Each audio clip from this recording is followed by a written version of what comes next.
When I first came across Robin Wall Kimmerer's idea of the honorable harvest, I thought it belonged to forests.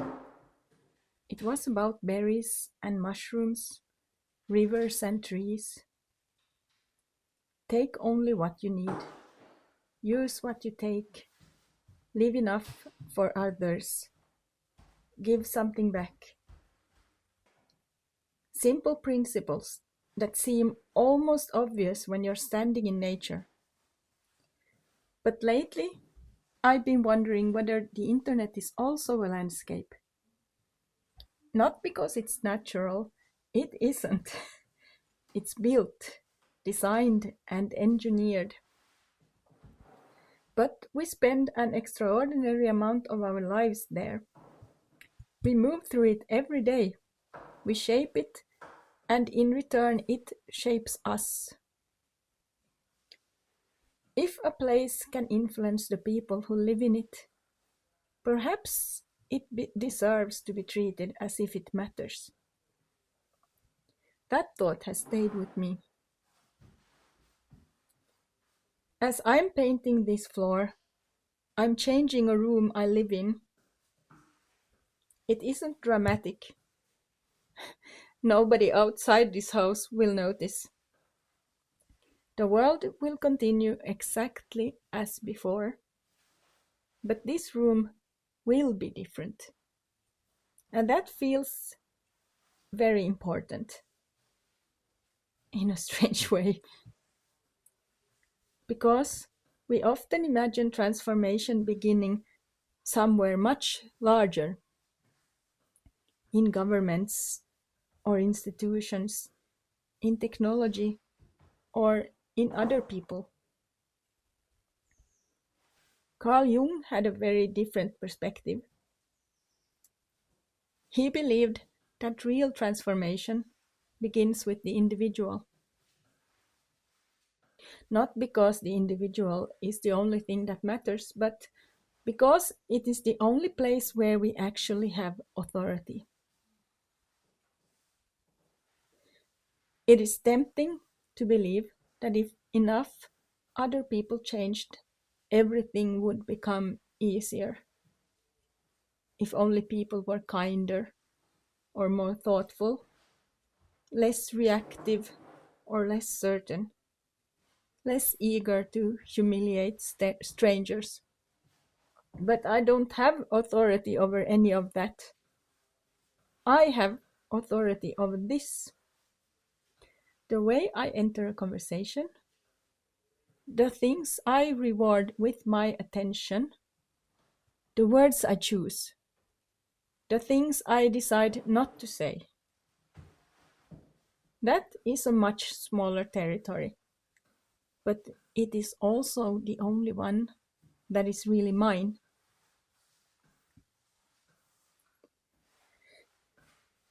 The internet encourages us to think in terms of influence. How many followers, how many views, how many people saw what we made. But influence is an odd measure.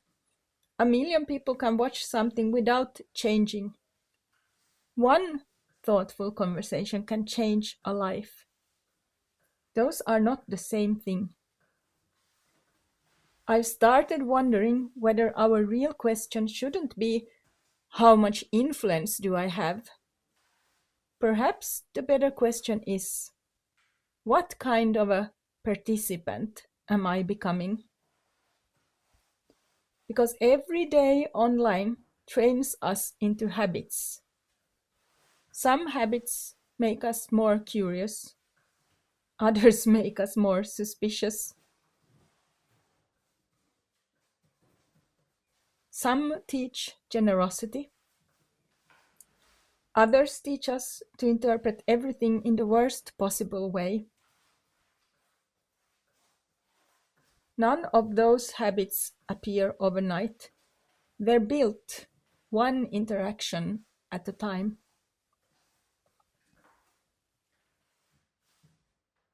One of Jung's most quoted ideas is that until we become conscious of something, it directs our lives while feeling as though it comes from outside us.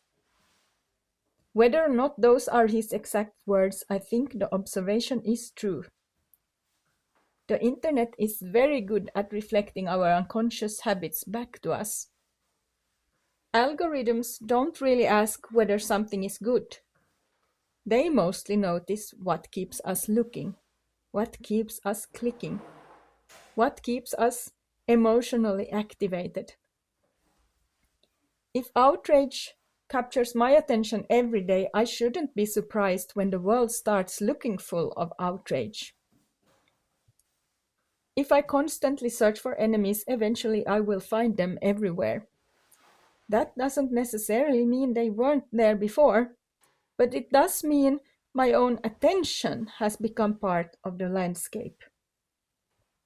The internet is not simply showing me the world, it is also showing me myself. Sometimes that is an uncomfortable realization. This is where the honorable harvest suddenly feels relevant again. What if attention is something we harvest? Every video, every article, every opinion, every argument, every piece of artwork, every person's experience. We gather constantly. Most of us gather far more than we could ever use. We collect information the way some people collect objects. We carry it around without digesting it, without asking why we picked it up. Nature doesn't work like that. Taking carries responsibility. If you gather mushrooms, you clean them, you cook them, you eat them. You don't fill baskets simply because you can. So what would it mean to harvest information honorably?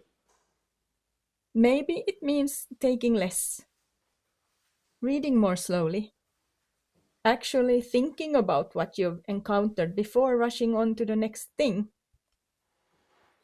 Maybe it means recognizing that another person's work isn't just content. Someone spent years becoming the person who could make that piece. We often consume that work in 30 seconds. Giving back online doesn't always mean producing more.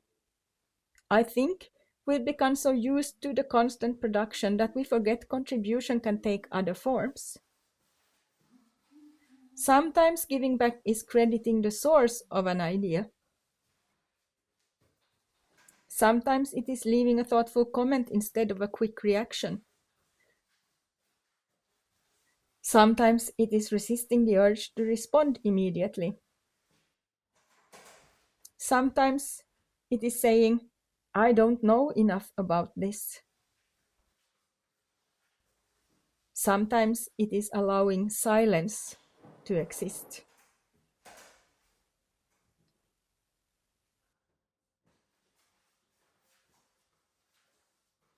Silence has become strangely rare. We often feel that every opinion requires our opinion. Every controversy requires our position. Every disagreement requires our intervention. But forests don't grow because every organism competes to be the loudest. They grow because countless relationships remain in balance.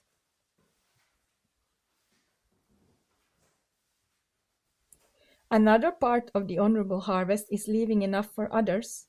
I've been thinking about that one. What does it mean online?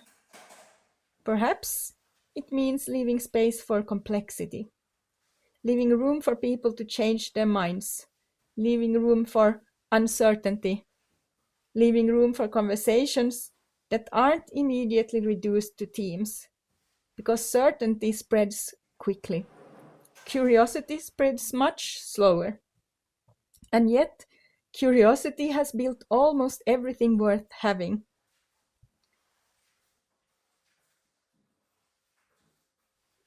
There is another question I keep returning to. Why am I posting this? Not what do I hope people will think, not how well will it perform. Simply, Why this? Why now? Sometimes the honest answer isn't flattering. Sometimes I want recognition. Sometimes I want reassurance. Sometimes I want to prove that I'm right. Sometimes I'm frustrated. There is nothing extraordinary about those motives. They're human. The problem isn't having them. The problem is pretending they aren't there.